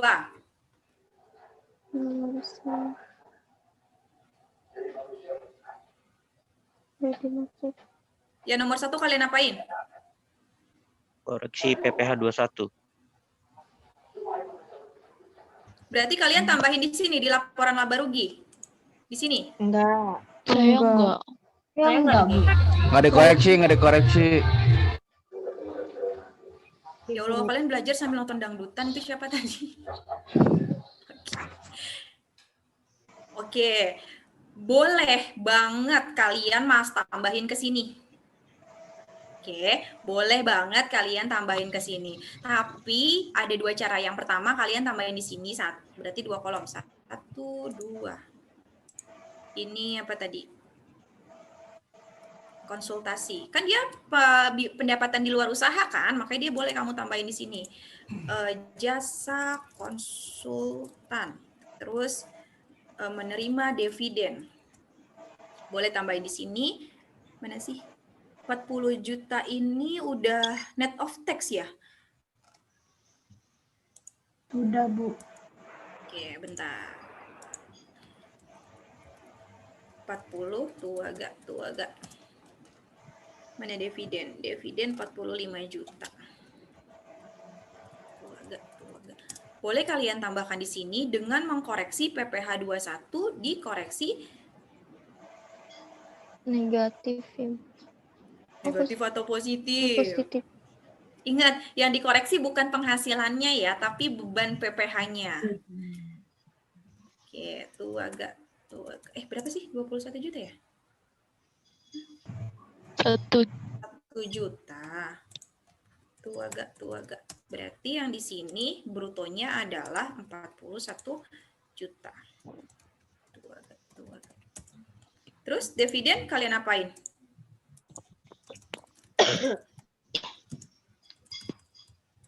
Koreksi. Berapa dikoreksi? Berapa dikoreksinya? Semuanya. 45 juta. Semuanya, Bu. 45 juta. 45 juta, Bu. Karena dia PPh pasal 4 ayat 3. Koreksinya positif atau negatif? Negatif. Negatif karena yang dikoreksi penghasilan dividennya. Tuh agak. Nah, lihat, tidak diakui secara fiskal, maka di fiskalnya 0. Ini maksudnya tidak diakui secara fiskal, maka di fiskalnya 0. Ini cara pertama. Cara kedua, boleh juga nanti ininya, laba sebelum pajaknya, kalian tambahkan dengan 41 juta. Nah, ini kalian abaikan dividennya, berarti labanya kalian tambahin aja dengan 41 juta di bawah nanti pas ngitung PPh terutang. Berarti yang pendapatan dividennya abaikan, pendapatan ibu watinya abaikan. Bisa juga dengan cara seperti itu. Nanti 1 jutanya kalian masukin ke kredit pajak. Bisa kayak gitu. Apapun caranya. Itu 2 caranya dan benar. Oke. Dah, setelah itu kalian akan mendapatkan laba fiskal atau rugi fiskal. Bisa jadi ya, ini bisa jadi rugi loh. Bisa jadi rugi, bisa jadi laba, tergantung tadi koreksinya gimana. Nah, misalnya kita udah dapat laba fiskal. Maka yang selanjutnya kalian hitung adalah berapa PPh terutangnya kalau si Payudi orang pribadi, berapa PPh terutangnya kalau si Payudi badan. Berarti kalau Payudi orang pribadi, jangan lupa dikurangin dulu dengan PTKP. Baru dikali tarif progresif. Terus kalau Payudinya badan, ini saya ajarin juga nih cara ngitung. Ya, nggak gerak lagi ya? Iya. Saya lupa tadi mindahin sheet-nya. Halo Bu, gerak kok Bu di sini? Gerak kok. Gerak Bu? Gerak ya? Yes. Oke. Nah, berarti itu udah punya gambaran ya. Tadi kalau Payudinya orang pribadi, kurangin dulu dengan PTKP dan seterusnya, baru itu pakai tarif progresif. Dapat berapa PPh terutangnya. Sekarang kalau Payudi badan ini PPh terutangnya agak banyak case-nya, ada beberapa case. Nah, yang sudah ngantuk sabar sebentar lagi. Saya cuma mau jelasin tentang hitung PPH terutang badan. Tapi ini udah less than 1 minute. Kita tunggu sebentar. Sampai dia mati dulu, nanti saya mulai baru. Ridwan, kita ngobrol-ngobrol dulu. Kamu tinggal di mana? Ridwan? Yes, halo Bu, sorry. Yes, I can hear your voice. Kamu tidur ya? No. Tadi di mute. Sorry, but I still learn. Saya tinggal di Serpong, Bu. Oh, Serpongnya di mana? Di Pondok Jagung. Pondok Jagung. Perumahan Pondok Jagung. Oh, nggak tahu. Belakang WTC. Nunggu keluar. Kalau WTC? Well, oke, done. Oke, tadi kan secara ngitung PPH terutang orang pribadi gitu ya, kurang PTKP, bla bla bla bla, terus kalian kalikan tarif progresif. Nah, yang menjadi masalah adalah ketika kalian menghitung PPH badan. Patokannya adalah ini. Nih yang saya short ini. Ini adalah laba fiskal. Laba fiskal inilah yang digunakan untuk menghitung pajak terutang. Itulah kenapa kita harus melakukan rekonsiliasi. Karena kita mau nemuin ini nih, satu ini nih. Kita mau nemuin angka ini buat ngitung pajak terutang. Karena pajak terutang tidak bisa dihitung pakai angka yang ini. Karena ini ada penyesuaian dan pasti berbeda ujungnya. Nah, sekarang anggaplah angka 858 juta ini angka yang nanti kalian dapat ya. Ada tiga treatment untuk menghitung PPH badan tergantung case dari perusahaan masing-masing. Yang pertama, apabila peredaran bruto perusahaan tersebut di bawah 4,8 miliar. Ini tolong sambil dicatat. Apabila peredaran bruto perusahaan tersebut di bawah 4,8 miliar, maka menggunakan PP 23, bukan PPH 23, beda. PP, peraturan pemerintah, bukan pajak penghasilan. Jika peredaran brutonya di bawah 4,8 miliar, maka dia menggunakan PP 23 yang tarifnya berapa persen? 0,5. 0,5 atau kalau kalian biasa kenal itu sama pajak UMKM. Itu pajak UMKM. Kok baru 86 Ridwan yang join ini? Ya, mungkin mereka belum join kembali, Bu. Nggak apa-apa. Oh iya, ini dikit selingan dikit ya, teman-teman gini. Ketika kalian sudah, maksudnya ada yang sudah paham, tolong dibantu teman-teman lainnya yang kurang paham gitu. Jadi ilmu kalau dibagi itu nggak akan berkurang, tapi dia akan nambah banyak. Kalian jadi makin inget karena kalian sering ngajarin. Betul. Jangan pelit sama ilmu, kecuali kalau teman kalian nanyanya jawaban, itu jangan dikasih. Kalau teman kalian cuma nanya, ini hadiah kompetisi memancing ini dikoreksi atau enggak ya? Kalian jawab ini dikoreksi karena bla bla bla. Itu yang namanya ngebagi ilmu, bukan ngebagi jawaban. Itu nggak apa-apa banget. Asal jangan, gue minta jawaban dong, dikasih plek-plekan jawaban se-Excel-Excelnya. Oh iya, lagi selingan lagi sebentar. UTS, untuk nilai UTS yang sudah saya koreksi baru 05 SAKP 003. Itu udah semua. 05 SAKP 003. Nah, itu sambil saya cicil yang ngerjain yang lain. Jadi saya koreksinya, saya komen di e-learning. Jadi ada yang komentar saya, jawaban kamu sama dengan siapa? Jawaban kamu sama dengan siapa? Saya mengkoreksi lama, karena saya tidak mau asal-asalan mengkoreksi. Saya mau tahu mana mahasiswa yang benar-benar menguasai, mana mahasiswa yang hanya kopas. Walaupun kalian tulis tangan sejelek apapun tulisan kalian, tapi kalau kopas itu pasti ketahuan. Ya. Nah, nanti in progress-nya saya akan lanjutin ke, kalau di e-learning itu kayak dia urutannya di atas tuh 05 SAKP 003, habis itu 002, 001. Nah, itu saya akan lanjutin, nanti saya akan kasih komen kalian salahnya di mana untuk pembelajaran kalian. Nah, kalau kalian dapat komennya jawaban kalian sama dengan si A, si B, si C, tolong tidak diulangi pada saat UAS. Karena saya pastikan kalian tidak akan lulus kalau pada saat UAS kalian mendapat komen yang sama. Oke, itu bridging. Lanjut. Sekali lagi tadi, case yang pertama adalah apabila perusahaan tersebut omsetnya atau peredaran brutonya di bawah 4,8 M. Maka kalian hanya tinggal mengkalikan ini, penghasilan kena pajak atau laba fiskal kali 0,5%. Sorry, enggak. Kalau dia di bawah 4,8 miliar, dia tidak melalui proses rekonsiliasi fiskal. Itu case-nya lagi. Jadi sekali lagi, ketika dia peredaran brutonya di bawah 4,8 miliar, dia tidak melalui proses rekonsiliasi fiskal. Dia hanya mengalihkan 0,5% dikali dengan peredaran bruto atau penjualan pada bulan tersebut. Dapat PPh final 23 yang dia setor setiap bulan atau setiap masa. Tapi ada juga case-nya, perusahaan itu omsetnya atau peredaran brutonya di bawah 4,8 miliar, tapi dia pakai rekonsiliasi fiskal. Itu artinya perusahaan itu peredaran brutonya di bawah 4,8 M, tetapi dia memilih untuk menyelenggarakan pembukuan. Ini yang saya jelasin pertama ya, ada pencatatan, ada pembukuan. Kalau dia, kamu udah nyusun nih rekonsiliasi fiskal ketemu soal, pas kalian lihat kok peredaran brutonya di bawah 4,8 miliar, please jangan pakai tarif 0,5%. Itu ngaco. Kalau ternyata kalian sudah melakukan rekonsiliasi fiskal, ternyata peredaran brutonya di bawah 4,8 M, kalian harus asumsikan bahwa, oh perusahaan ini memilih untuk menyelenggarakan pembukuan. Cara mencari rumusnya adalah, saya mau coret-coret nih, tapi takut.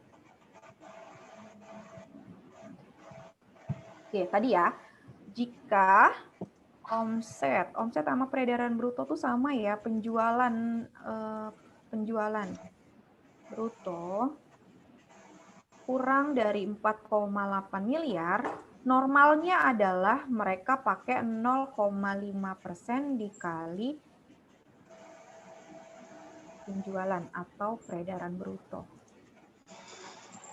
Mereka nggak usah tuh capek-capek nyusun laporan laba rugi, karena ini aja udah dianggap bayar pajak. Case yang kedua, jika kalian sudah menyusun rekonsiliasi fiskal, ternyata omsetnya di bawah 4,8 miliar, maka diharamkan menggunakan tarif 0,5%. Tarifnya adalah 50%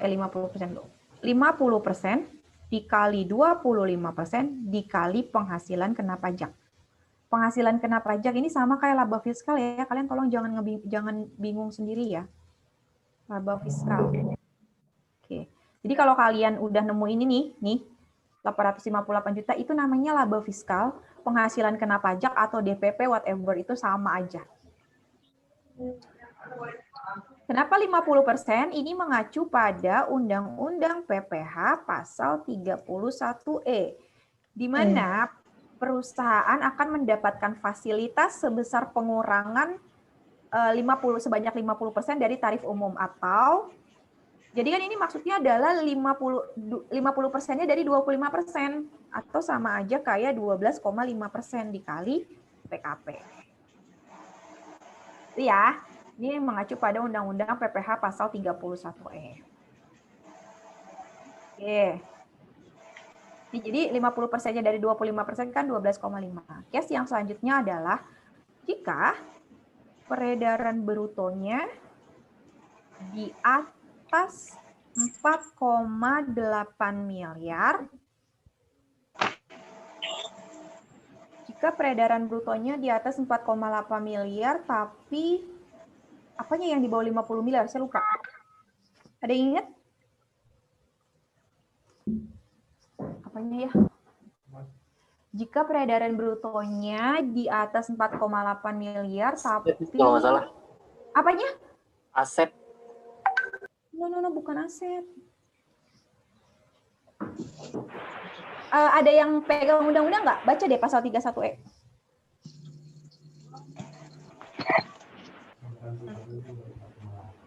Peredaran.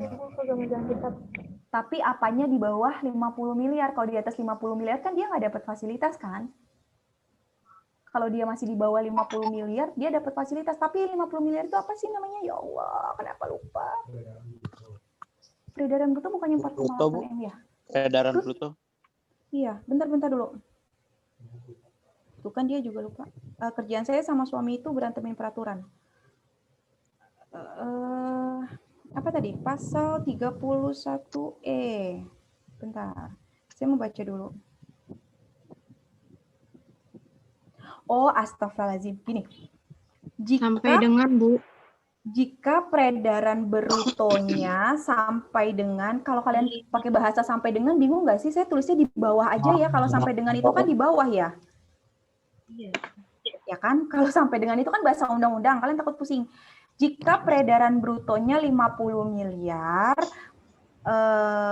maka dia akan mendapat fasilitas Pengurangan tarif sebesar 50% sampai dengan 4,8 miliar gitu ya kan? Pengurangan tarif sampai dengan 4,8 miliar.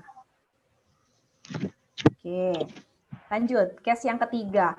Kalian lihat nih peredaran brutonya. Oh, peredaran brutonya di bawah 50 miliar. Berarti dia dapat fasilitas PPh pasal 31E. Tapi hanya sebatas 4,8 miliar saja, tidak semua. Misal, tadi PKP-nya 858 juta. Mana tadi? 858 juta 850. Oh, peredaran brutonya masih di bawah 4,8 miliar. Nanti saya jelasin ya peredaran bruto itu apa. Ini kalian tangkap dulu.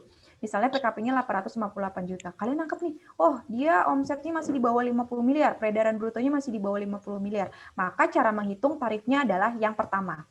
Kan tadi kan, jadi bukan nggak kayak gini ya. Nih, lihat. Kalau ini kan tadi semua PKP dikasih fasilitas. Kalau ini cuma sampai bagian 4,8 M. Jadi cara pertama adalah kalian mencari dulu bagian dari 4,8. 4,8 miliar dibagi sama peredaran bruto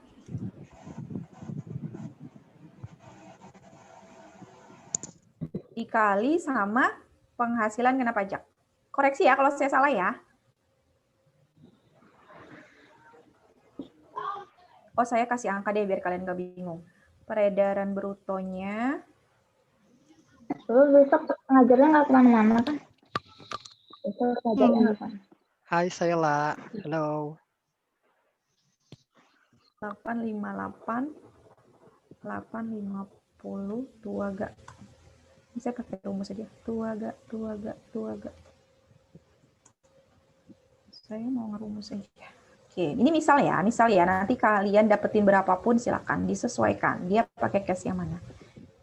Misal PKP-nya 858, peredaran brutonya 20 miliar. Maka cara mencarinya adalah yang pertama, ini step pertama ya, ada 2 step. 4,8 dibagi 20 miliar, 2 gak. Dikali 852. Nah, ini rumusnya. Step pertama. 4,8 dibagi 20 miliar atau dibagi peredaran bruto dikali PKP. Hanya ini yang mendapat fasilitas. Coba kita hitung. Sama dengan 6.124.024. Dapat dibagi, bentar ya. Kita dalam kurungin dulu. Ya kali ini. Segini ya.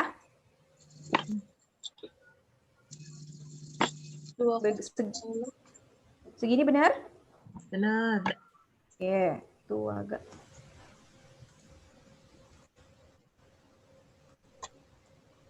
Nah, segini ya dapatnya.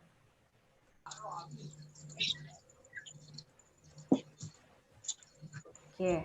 Nah, 206 juta inilah yang mendapat fasilitas. Jadi nggak semuanya kayak gini. Kalau ini kan semuanya ya, karena dia omsetnya di bawah 4,8 miliar.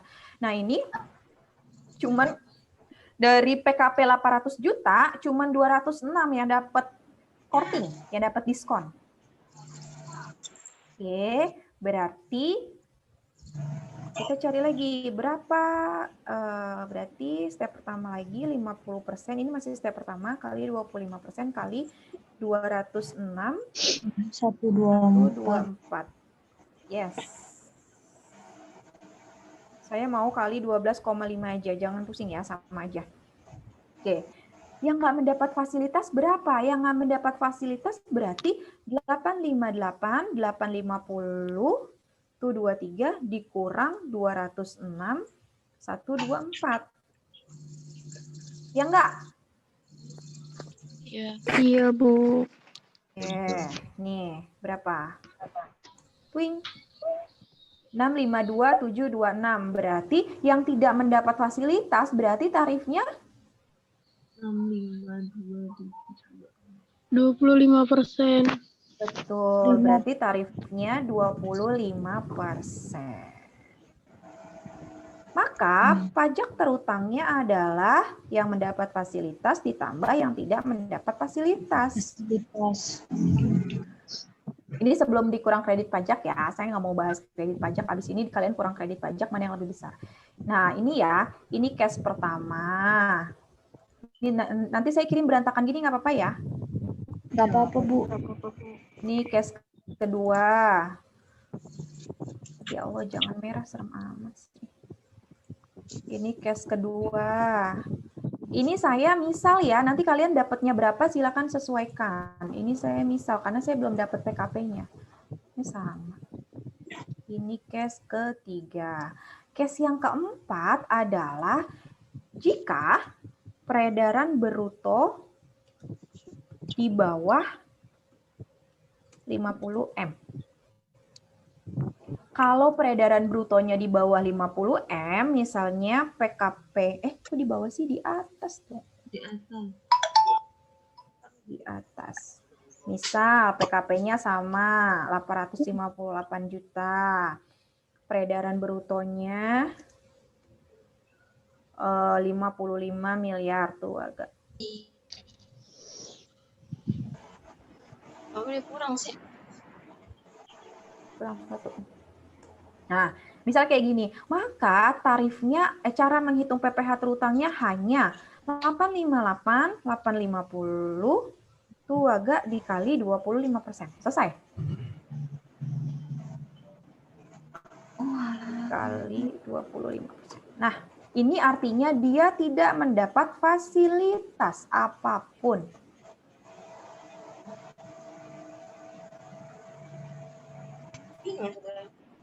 Nah, ini. Lihat ya. Lihat PKP-nya sama. Tapi peredaran brutonya beda. Dia dapat kortingan, dia enggak. Gitu caranya. Sampai sini ya, ada pertanyaan enggak? Nah, ini case-nya ada 4 ya. Hati-hati. Tapi kalau kalian udah ngerjain rekonsiliasi, case yang pertama ini nggak mungkin. Nggak mungkin ada. Kecuali kalian cuma dikasih soal PTA peredaran brutonya 2 miliar. Maka udah langsung aja 2 miliar kali 0,5% selesai. Tapi kalau ada laporan laba rugi, keterangan tambahan ini gini, nggak mungkin pakai 0,5%. Gampang kan sampai sini? Ada pertanyaan nggak? Aduh.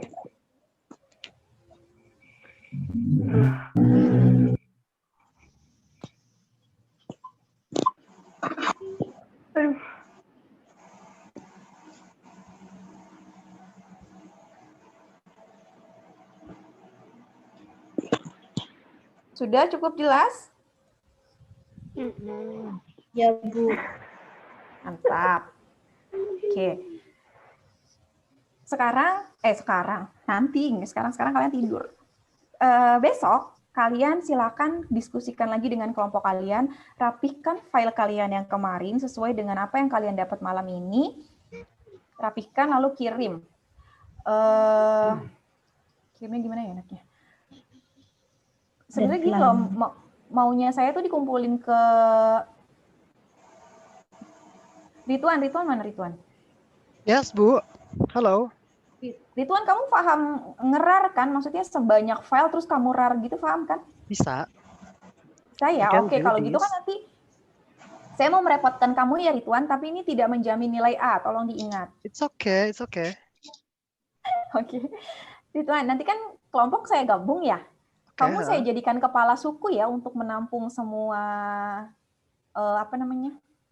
apa kita upload di e-learning aja ya, biar sendiri-sendiri ya. Maksudnya tuh tugas teman-teman apa gimana maksudnya, Bu? Iya, tugas teman-teman. Enggak deh, saya nggak jadi merepotkan kamu. Jadi gini, nanti saya open tugas, open assignment di e-learning pertemuan kemarin yang bahas rekonsiliasi pertemuan berapa sih? 10, 11, 12 ya?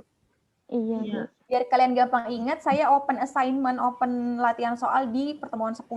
Nanti masing-masing dari kalian upload walaupun ini dikerjakan kelompok, tapi tiga orangnya upload. Berarti upload jawaban yang sama ya. Oh, oke. Misalnya satu kelompok gitu ya, paham ya? Setiap ketua Bu, kelasnya. jadi setiap orang upload semuanya masing-masing menggunakan akun e-learning masing-masing. Betul. Oke, Nah, tapi correct. di setiap jawaban yang diupload itu cantumkan nama-nama kelompoknya. Jadi saya tahu ini, jadi tahu ini sama kayak ini karena satu kelompok gitu ya. Oke, sip. Correct. Nanti saya remind lagi di grup yang baru. Apalagi, yuk ada yang mau ditanya lagi nggak? Berarti untuk deadline pengumpulannya sesuai dengan e-learning, Bu? Enggak sih ya, karena itu kan saya uploadnya di pertemuan 10 yang udah lewat. Oh iya ya. Jadi bebas ya, Bu? Kalian tuh kalau dikasih bebas, nanti kalau dikasih deadline-nya bebas, nanti ngumpulinnya H-1 sebelum UAS pasti. Ya berarti kalau kayak gitu 2 minggu sebelum UAS gitu misal, Bu. Kayak gitu aja kali ya deadline-nya ya? Atau gimana? Biar ada waktu gitu loh.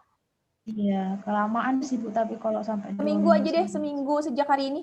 Seminggu dari hari ini. Oh my God, oke. Minggu depan ya? Berarti minggu depan, hari Minggu depan.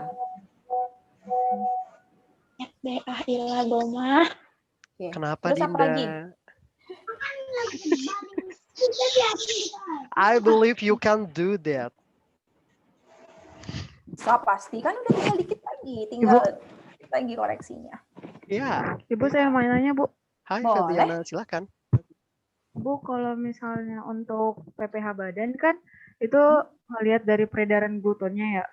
Iya, saya belum jelasin ya. Terus itu peredaran bruto yang komersial apa yang fiskal? Saya belum jelasin, bodoh. Thank you diingetin, Pep. Jadi gini ya, tadi kan saya ngomong peredaran bruto. Peredaran bruto itu angka mana sih?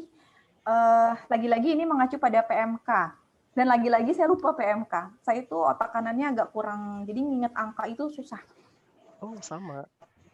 Sama ya, iya. Dan saya bodoh di matematika, nggak tahu kenapa. Oh my God, Bu. Relate banget, serius. Jujur. Saya kurang makan ikan kayaknya. Jujur relate banget, Bu. For me, oke. Next. Oke, lanjut ya. Jadi tadi kan saya sebutin peredaran bruto, omset itu sama. Peredaran bruto kalau menurut PMK-nya itu adalah seluruh total penjualan neto. Penjualan neto atau penjualan bruto sih? Ya, neto kayaknya neto, Bu. Neto ya, benar-benar. Saya bacain dulu deh. Peraturannya saya bacain dulu. Sebentar ya.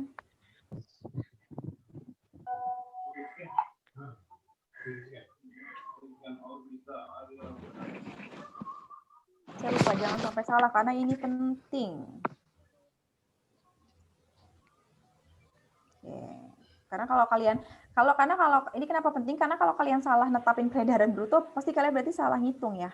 Nah ini, mana nggak ada nomor PMK-nya sih? Jualan bruto ya. Sebelum dikurangi biaya,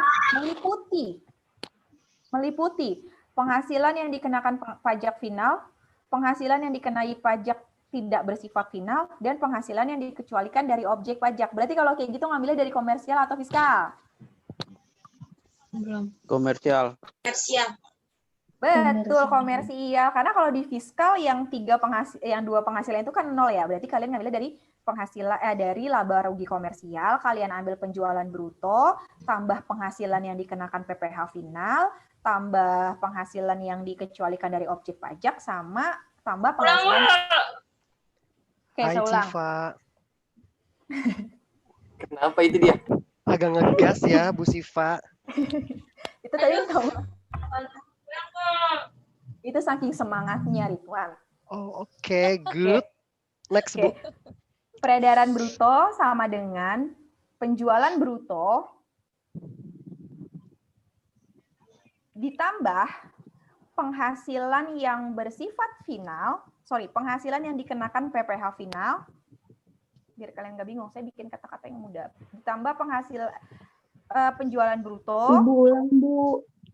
Ulang dari kapan nih? Dari saya mulai masuk ke Zoom. Better di chatbox kali ya, Bu. Boleh, Bu, aku bantuin chatbox juga deh. Oke. Kamu ketik ya, Ridwan. Boleh. Peredaran bruto sama dengan penjualan bruto ditambah penghasilan yang dikenakan PPh final ditambah penghasilan yang dikenakan PPh tidak final ditambah lagi penghasilan sorry, yang poin sebelum itu. Penghasilan yang dikenakan PPh tidak final ditambah penghasilan yang bukan objek pajak. Pada intinya seluruh penghasilan ditambah sama penjualan bruto. Tuh. Secara komersial, tambahin Ridwan. Secara komersial. Sorry Bu, agak miss. Yang poin terakhir sebelum secara komersial itu adalah penghasilan yang tidak dikenakan pajak ya? Yang bukan merupakan objek pajak. Oh, ada dua suara nih, sorry, ada dua suara. Penghasilan yang dikenakan PPh final, penghasilan yang dikenakan PPh tidak final, penghasilan yang bukan objek pajak. Atau penghasilan yang tidak dikenakan pajak, benar sama aja sih. Oke, lalu? Secara komersial ya. Nah, pada intinya sama kayak kalian ambil angka penjualan bruto, kalian jumlahkan sama seluruh penghasilan di luar usaha kalau di laporan laba rugi. Sama aja. Itu dapat ya peredaran bruto. Oh, ini di bawah atau di atas 50 miliar nih? Ada lagi?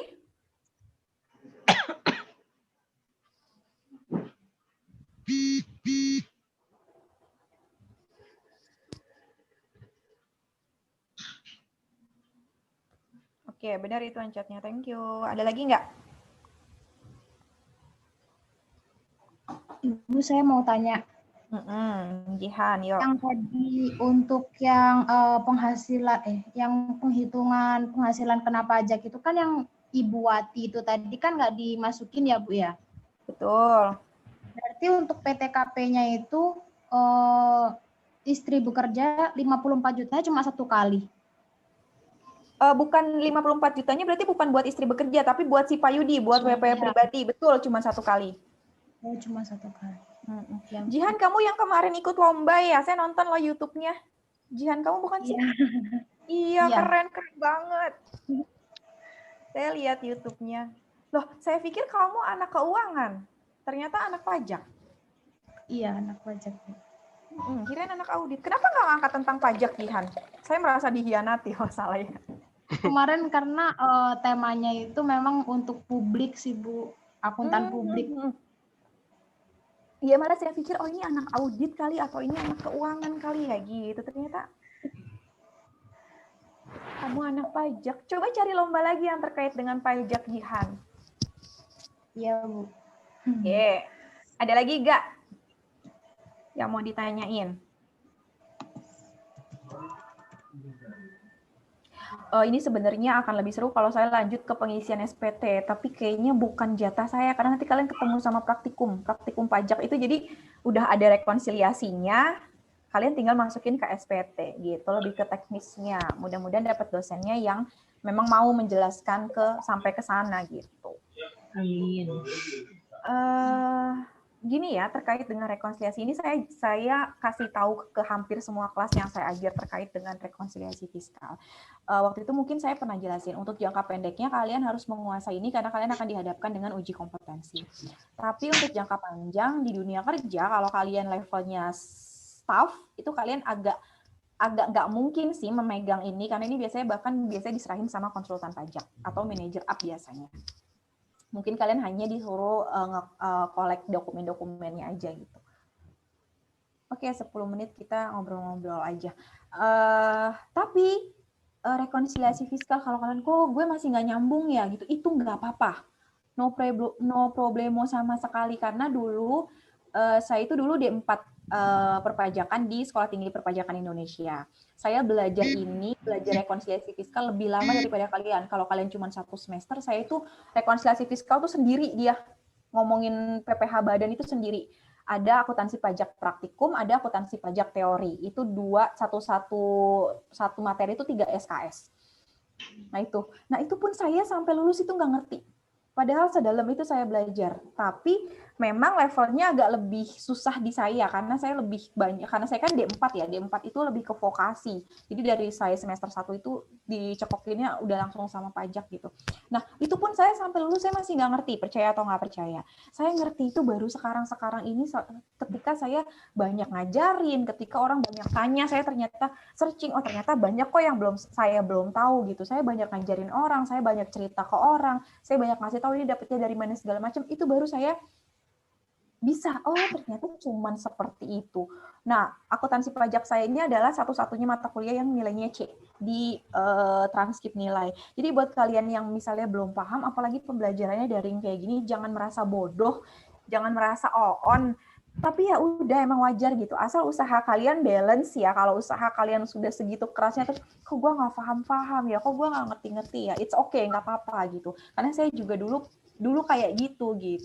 Kalian learning by doing, kalian banyak ngajarin teman-teman, itu bakal nambah ilmu kalian gitu.